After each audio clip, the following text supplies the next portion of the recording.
nama saya Dewi Febrianti. Saya Dewi Sartika. Kami mahasiswi Prodi Akuntansi, Fakultas Ilmu Sosial dan Humaniora, Universitas Putra Batam. Video ini kami ambil untuk memenuhi tugas mata kuliah Pengantar Teknologi Informasi oleh dosen pengampu Bu Yusliani Eskom Mkom.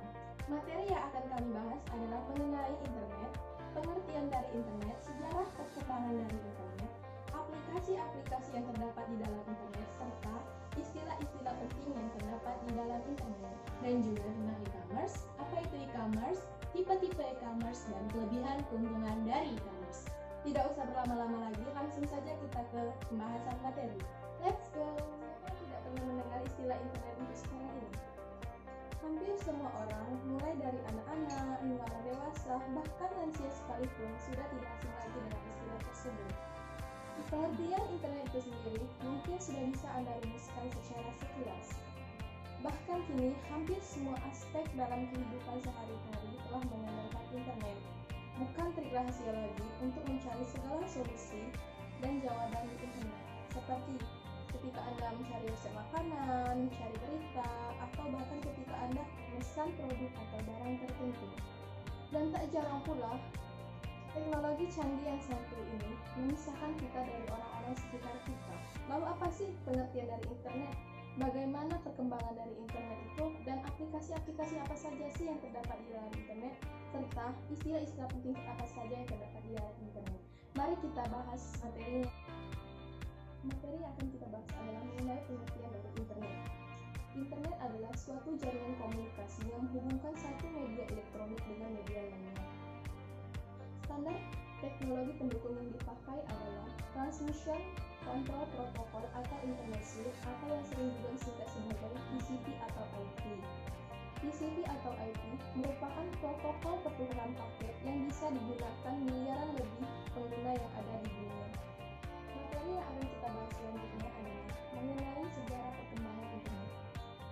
Sejarah internet dimulai dari jaringan komputer yang dibentuk oleh Departemen Pertahanan Amerika Serikat pada tahun 1969 melalui lembaga proyek ARPA yang mengembangkan jaringan yang dinamakan ARPANET, di mana mereka mendemonstrasikan bagaimana dengan hardware dan software komputer yang berbasis Windows.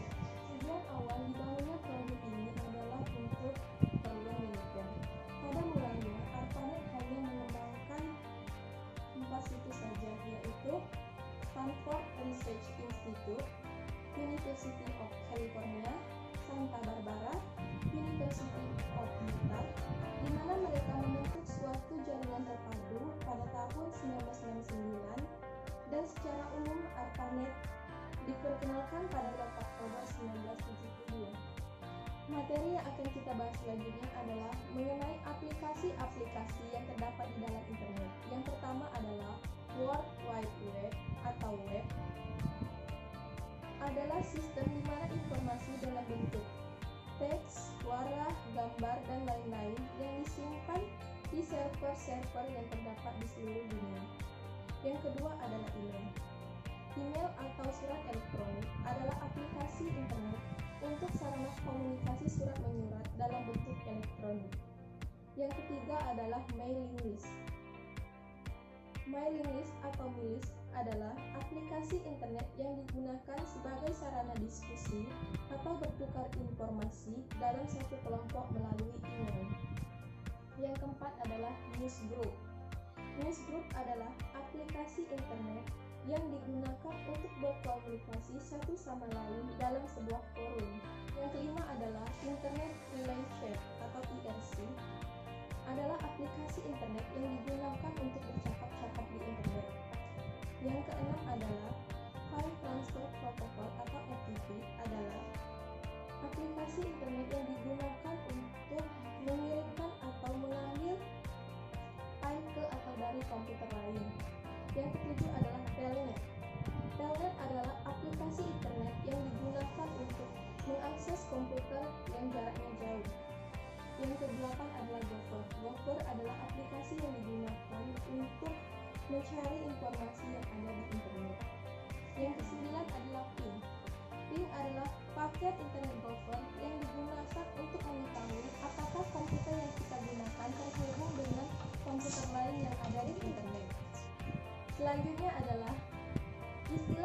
penting yang terdapat di dalam internet. Yang pertama adalah modem atau modulator. Demodulator ialah peralatan elektronik yang dapat mengubah data serial yang dimiliki oleh komputer menjadi sinyal audio yang dimiliki oleh sebuah kabel telepon, dan sebaliknya dari sinyal audio menjadi data serial.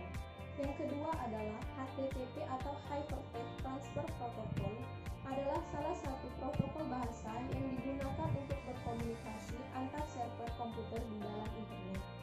Yang ketiga, URL atau Uniform Result Locator adalah sistem penamaan alamat situs web. Yang keempat, HTML atau Hypertext Markup Language merupakan bahasa pemrograman yang digunakan untuk menulis format dokumen yang dapat diakses dalam web. Yang kelima, hyperlink atau hypertext link atau sering juga disebut sebagai link adalah bagian tertentu teks maupun gambar dalam suatu dokumen HTML yang mengacu kepada suatu dokumen atau file lain ataupun bagian lain dari dokumen file yang sama. Yang keenam, web browser atau sering juga disebut browser adalah program atau software yang dirancang untuk mencari dan menampilkan dokumen web dalam format HTML. Yang ketujuh, website. Website atau situs web adalah setiap komputer atau tempat space dalam sebuah komputer yang terhubung dengan internet dan menjalankan fungsi dan proses sebagai server web yang berisi dokumen-dokumen dalam format HTML. Yang kedelapan, web page. Web page atau halaman web adalah sebuah file atau dokumen HTML yang disimpan oleh sebuah server komputer dan merupakan bagian dari kumpulan file dan dokumen yang dimiliki oleh sebuah website. Yang kesembilan, chat. Chat adalah sebuah fasilitas internet yang memungkinkan sejumlah pengguna yang bergabung di dalamnya untuk berkomunikasi atau bercakap-cakap secara langsung atau real time lewat tulisan yang diketikkan oleh masing-masing peserta chat. Yang ke-10, download. Download yaitu mengambil file baik berupa file program, teks, gambar, audio, video, dan lain-lain dari sebuah komputer di internet ke komputer pribadi atau user. Sampai di sini materi tentang internet. Untuk materi e-commerce akan disampaikan oleh Riri. Pernah nggak sih kalian berbelanja secara online? Pastinya pernah dong, apalagi di masa pandemi sekarang ini. Semua orang memanfaatkan aplikasi berbelanja online untuk memenuhi kebutuhan sehari-hari maupun kebutuhan lainnya, tanpa perlu keluar rumah, ke mall, swalayan, ataupun yang lain. Hanya dengan membuka smartphone, bayar via transfer, dan tada, kurir pun datang ke rumah kita mengantarkan paket kita. Oke, lanjut. Pengertian e-commerce menurut para ahli. Yang pertama, Kalakota dan Winston. Menurut mereka, pengertian e-commerce adalah aktivitas berbelanja online melalui jaringan internet dan cara transaksinya melalui transfer uang secara digital. Yang kedua, yaitu menurut Loudon. Menurut Loudon, pengertian e-commerce adalah suatu proses transaksi jual beli antara pembeli dan penjual melalui jaringan elektronik dari satu perusahaan ke perusahaan lain dan melakukan transaksinya hanya menggunakan komputer sebagai perantara. Yang ketiga, yaitu menurut Shirley Cashman. Menurut Shirley Cashman, pengertian e-commerce adalah transaksi bisnis yang terjadi dalam jaringan elektronik seperti internet. Yang keempat, yaitu menurut Johnny Wong. Menurut Johnny Wong, pengertian e-commerce adalah pembelian, penjualan, dan pemasaran barang atau jasa yang dilakukan dalam sistem elektronik. Nah, itu tadi pengertian e-commerce secara umum dan menurut beberapa para ahli. Oke, next. Lanjut mengenai tipe-tipe e-commerce. Nah, e-commerce memiliki sistem yang dibagi dalam 3 tipe aplikasi. Apa saja itu? Tipe yang pertama yaitu Electronic Market atau disingkat EMS.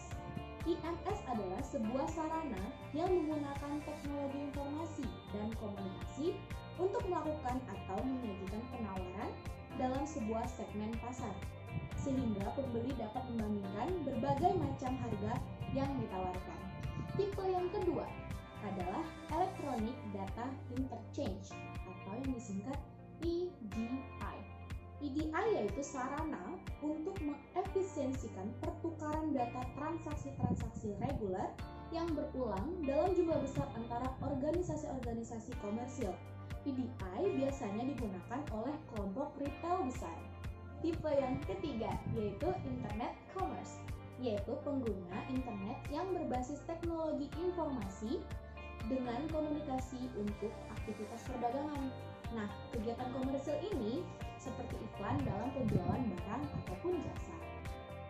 Baiklah, materi selanjutnya yaitu tentang manfaat, kelebihan, dan kekurangan e-commerce.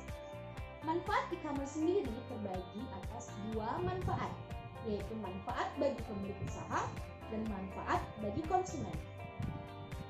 Manfaat bagi pemilik usaha yaitu yang pertama, kemudahan dalam aktivitas jual beli. Yang kedua, memangkas biaya pemasaran. Yang ketiga, kemudahan dalam berkomunikasi dengan konsumen dan produsen. Keempat, dapat menjangkau target market yang lebih luas. Kelima, penyebaran informasi lebih mudah dan cepat. Keenam, proses pembayaran menjadi lebih mudah dan cepat. Selanjutnya yaitu manfaat bagi konsumen. Yang pertama, konsumen dapat berbelanja dengan lebih mudah selama 24 jam, seharian, bahkan sepanjang tahun. Yang kedua, konsumen dapat melihat berbagai pilihan produk yang dianggap terbaik dengan harga yang paling sesuai. Yang ketiga, konsumen dapat membeli produk dan jasa dengan biaya yang lebih murah serta melakukan perbandingan dengan berbagai e-commerce. Nah, setelah kita mengetahui manfaat-manfaat e-commerce dari segi penjual maupun segi konsumen, selanjutnya kita akan membahas tentang kelebihan maupun kekurangan dari e-commerce. Kelebihan yang bisa kita dapatkan dari e-commerce adalah pertama, revenue stream atau aliran pendapatan. Nah, aliran pendapatannya ini terkesan lebih menjanjikan dan tidak bisa kita temui di sistem transaksi tradisional.